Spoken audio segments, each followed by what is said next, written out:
Welcome to W&L Sports Weekly. I'm Jeremy Franklin. Coming up, I'll be joined by golf coach Pete Gyscek, men's tennis player Sheppard, and women's tennis player Hampton McNeal. But first, here's a quick look back at the weekend in Washington and Lee athletics. The third-ranked women's lacrosse team fell 11-9 on the road to number 1 Gettysburg. Men's lacrosse opened up ODAC play with a 14-6 victory over Randolph-Macon. Baseball swept a conference doubleheader against Lynchburg, downing the Hornets 7-5 and 12-2. Women's tennis picked up ODAC wins over Shenandoah and Virginia Wesleyan before falling to Division I Longwood. Men's tennis lost 7-2 to number 21 Johns Hopkins, and Rex Halliburton capped off a fine season for W&L Wrestling with an appearance at the NCAA Championship, where he lost 2 matches by decision. With me now is golf coach Pete Gyscek. Pete, welcome back to the show. Hi, Jeremy. On the men's side, the Generals had a spectacular finish to 2018. Brian Pesce won the D3 individual title. Your team came in second overall at the NCAA meet. How can you build off of that going forward? Yeah, Jeremy, that was an exciting time for history of W&L golf. Brian was great.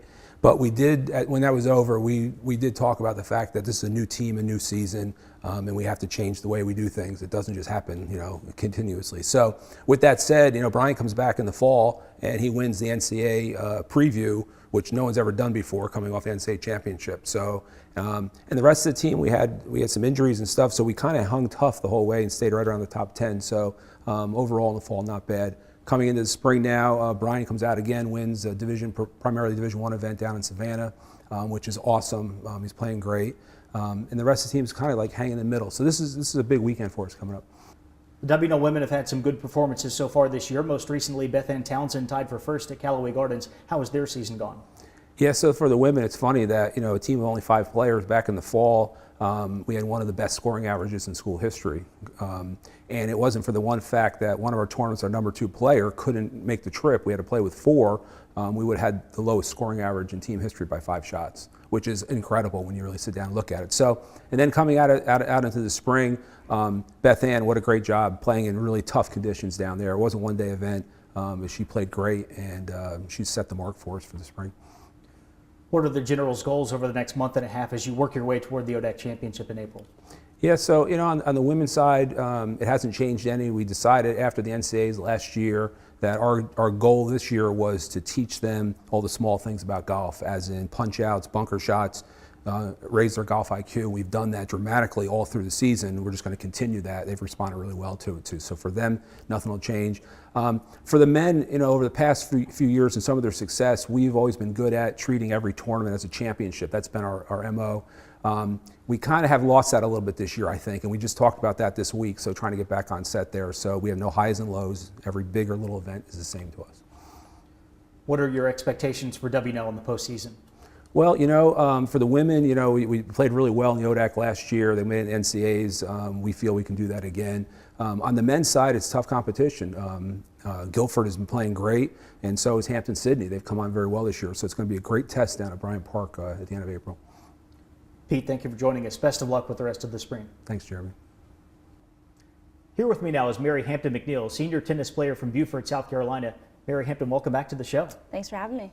Every year, the Generals always play a number of tough Division III opponents. So far this season, you've also seen 2 D1 foes in Longwood and George Mason. How does it benefit the team to face that level of competition? Yeah, it's been awesome to play any D1 teams, let alone 2.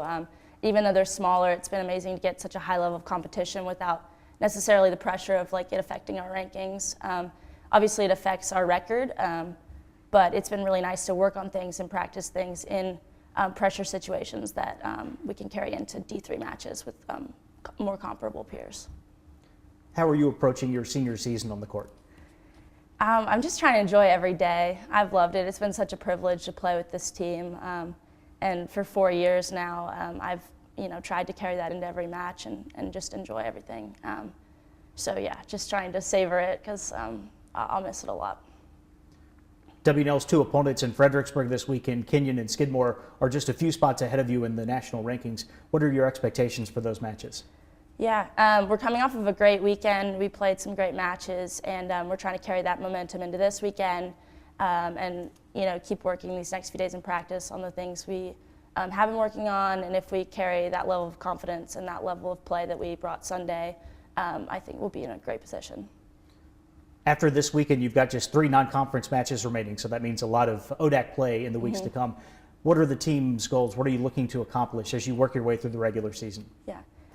Well, first and foremost, we're always trying to win ODACs, and that's our first goal. So, trying to take care of every match and then work on things that we can take into hopefully postseason. And like you said, we only have 3 non-conference matches remaining, but they're all really important for our ranking. So trying to work on things in those ODAC matches that we can use in those and hopefully in off-season going forward. Mary Hampton, thanks for joining us. Good luck with the rest of the spring. Yeah. Thank you. Joining me in the studio is Harry Sheppard, junior tennis player from New York. Harry, welcome to the show. Great, thanks for having me. W&L is currently 4-3 on the season. Your losses are to 2 ranked Division III opponents, as well as a D1 foe in James Madison. How pleased have you been with the spring so far? Definitely been pleased with the freshmen so far. Definitely with Alex Fedora and Bobby Nooner and John Rudden. I think they've all been doing a great job. I think as being an upperclassman, I think myself and the other upperclassmen have to kind of bring it more to practice in the matches, kind of carry our own weight, and I think we can definitely do that going forward. We have a bunch of big matches coming up with Mary Washington on Saturday, and then Swanee and Emory coming down over spring break. You qualified for the NCAA Singles Championship at the end of your sophomore season last year. How can you build off of that experience during the second half of your career? Yeah, no, definitely. I think I gained a lot of good experience about what it takes to stay at the top. I know that I can compete with the best guys in the country. Definitely learned that in California last year, and I think just gave me discipline to continue pushing hard, and definitely the motivation after losing the first round last year and really failing to get All-American. The ODAC seems to be steadily improving in men's tennis. What are your expectations for the conference this year?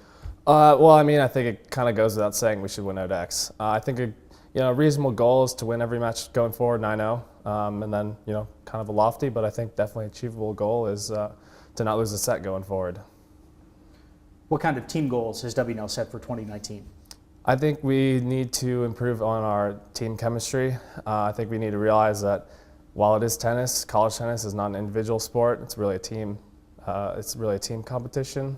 And I think once we can kind of get in that mindset and work with each other, play for each other, stuff like that, I think that's when we're going to see the results that we want to see. Harry, thank you for joining us. Best of luck with the rest of the season. Yeah, thanks for having me. Here's a look at the upcoming weekend. The track and field teams will play host to the annual W&L Carnival. Men's and women's golf return to Georgia for Oglethorpe's Jekyll Island Invitational. Baseball wraps up its homestand with an ODAC doubleheader against Roanoke, while women's lacrosse plays host to St. Mary's. Both tennis teams travel to Fredericksburg. The women will take on Kenyon at the Blue-Gray Invitational, and the men visit Mary Washington. Men's lacrosse faces Bridgewater on Saturday night, and women's tennis will meet Skidmore on day 2 of the Blue-Gray Invite. For W&L Sports Weekly, I'm Jeremy Franklin. Thanks for watching.